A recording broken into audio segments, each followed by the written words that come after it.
The world is run on fossil fuels, and it has been. How do we create a market for hydrogen applications in this given market? Steve, we'll come to you first. Well, I think that we will very quickly see certainly the ammonia, the fungible ammonia as an energy vector, internationally traded energy vector market open up. Ammonia is already an internationally traded commodity. It's typically quoted FOB, Black Sea. Ukraine was a massive ammonia producer, as I'm sure you all know. And there's 120 terminals around the world, where you can, load and unload ammonia onto your ship. There are 170, ammonia bulk cargo tankers around the world. So there's already an established international market in ammonia as a commodity chemical, and that will be as a commodity energy vector. And what we will see, in my opinion, is a transition very similar to what we saw with LNG. The original LNG contracts 20 years ago were basically point to point. I've got X thousand tons of LNG a year available. You want it, right? We'll sign a 10-year contract. I'll sell to you, and it's you and me linked by this contract for 10 years.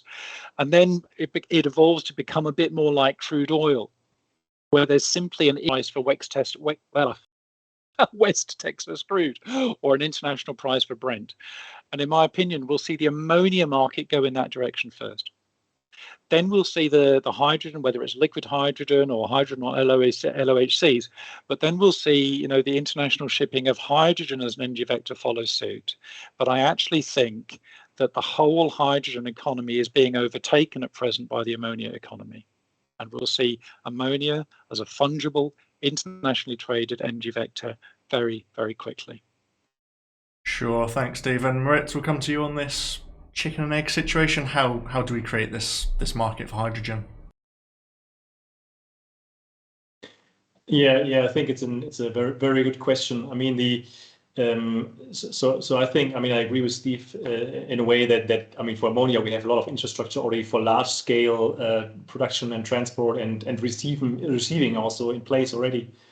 And I think for the hydrogen bit, the way probably would be to ramp up the national grids, like discussed in UK, to ramp them up to a certain percentage of hydrogen and make sure you protect the customers that cannot deal with it, and make sure you can seize the hydrogen for applications that can use it, and by this basically create a source and in a way enable the customers to use the hydrogen. Because like a steel plant that's on the grid, why should they move to a hydrogen production if there's no hydrogen available?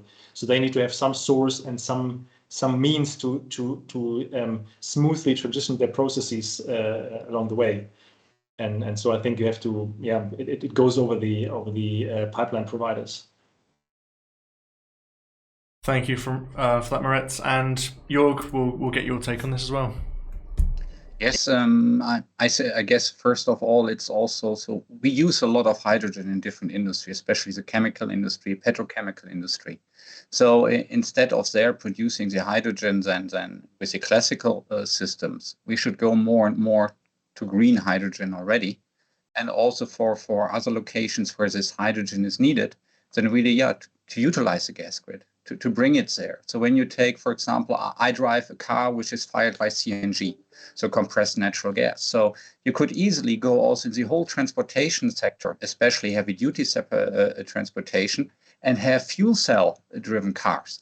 And then where you have nowadays a gasoline station offering CNG, it's always connected to the natural gas grid, you could then have a hydrogen fuel station. Very easy, just a point of use. You take the hydrogen out of the gas grid and bring it into the car or in the heavy duty transport. No problem. And by this, you can use the network and directly make a lot of applications and reach a lot of people with it.